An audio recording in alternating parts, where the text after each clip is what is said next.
بسم اللہ الرحمن الرحیم۔ السلام علیکم۔ حضرت علی رضی اللہ تعالی عنہ نے ارشاد فرمایا، تم کمزور کو کچھ دے نہیں سکتے تو اس کے ساتھ مہربانی سے پیش آؤ۔ اگر تمہارے پاس عورت کو عزت دینے کے لیے کوئی وجہ نہ ہو، ساری دلیلیں ماند پڑ جائیں، تو صرف اتنا سوچ لینا، جس نبی صلی اللہ علیہ وآلہ وسلم سے محبت کا دم بھرتے ہو، ان کو سب سے پہلے تسلی اور حوصلہ دینے والی عورت ذات ہی تھی۔ لوگ کہتے ہیں اچھے دل والا انسان ہمیشہ خوش رہتا ہے، لیکن میرا خیال ہے کہ اچھے دل والا انسان بہت زیادہ تکلیفیں اٹھاتا ہے، کیونکہ ایک اچھا انسان ہونے کے ناطے وہ دوسروں سے اچھے کی امید کرتا ہے۔ شیخ سعدی رحمت اللہ علیہ نے فرمایا، کسی کو اتنا پیار دو کہ گنجائش نہ چھوڑو، اگر وہ پھر بھی تمہارا نہ بن سکے تو اسے چھوڑ دو، کیونکہ وہ محبت کا طلبگار ہی نہیں بلکہ وہ ضرورت کا پجاری ہے۔ جب انسان کا عشق لا حاصل رہتا ہے تو وہ دریا کو چھوڑ کر سمندر کا پیاسا بن جاتا ہے، چھوٹے راستے سے ہٹ کر بڑے مدار کا مسافر بن جاتا ہے، تب اس کی طلب، اس کی ترجیحات بدل جاتی ہے۔ نا انگیز سچائی سے مصلحت امیز جھوٹ بہتر ہے۔ وہ برائی جس کے کرنے سے تیرے دل کو ملال ہو، اس نیکی سے بہتر ہے کہ جس کے کرنے سے تجھے ناز اور گمانڈ ہو۔ دو آنکھوں کو آگ نہیں چھوئے گی، ایک وہ آنکھ جو اللہ کے خوف سے رو پڑی، اور دوسری جس نے اللہ کے راستے میں پہرا دیتے ہوئے رات گزاری۔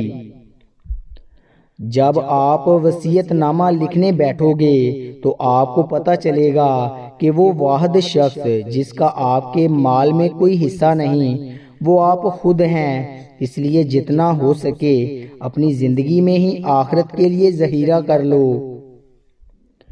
جو لوگ اپنا غصہ اور نفرت ظاہر کر دیتے ہیں ان سے مت گھبرایا کرو، وہ سچے ہوتے ہیں۔ خود کو ان لوگوں سے بچاؤ جو اپنے احساسات اپنے تک رکھتے ہیں، اکثر ایسے لوگ ہی ہمیں نقصان پہنچا رہے ہوتے ہیں اور ہمیں پتہ ہی نہیں ہوتا۔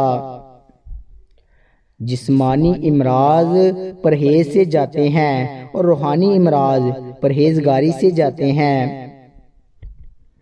اللہ تعالیٰ کو خوش رکھنا ہے تو تین لوگوں کو خوش رکھو، نمبر 1 والدین کو، نمبر 2 غرباء و مساکین کو، اور نمبر 3 دکھی اور بے سہارا کو۔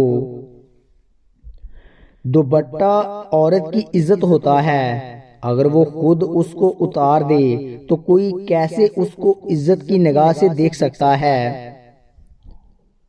جب تمہاری مشکلات حد سے زیادہ بڑھنے لگیں تو سمجھ لو اللہ تعالیٰ تمہیں کوئی بلند مقام دینے والا ہے۔ دھوکہ، ایک بات ہمیشہ زندگی بھر یاد رکھنا، کسی کو دھوکہ نہ دینا۔ دھوکہ میں بڑی جان ہوتی ہے، یہ کبھی نہیں مرتا، گھوم کر ایک دن واپس آپ کے پاس ہی پہنچ جاتا ہے، کیونکہ اس کو اپنے ٹھکانے سے بہت محبت ہوتی ہے۔ طلب مار دیتی ہے اگر اللہ کے سوا کسی اور کی ہو۔ انسان فطرتاً محتاج ہے، تو کیا یہ بہتر نہیں کہ وہ خدا کا محتاج رہے؟ برداشت کے ساتھ حالات ضرور بدل جائیں گے، بس ذرا اندر ہی اندر مسکرانے کی ضرورت ہے۔ یہ ایک راز ہے جو سکول یونیورسٹیوں میں نہیں سکھایا جاتا۔ ایک دن ہم سب ایک دوسرے کو یہ سوچ کر کھو دیں گے کہ جب وہ مجھے یاد نہیں کرتا تو میں اسے کیوں کروں۔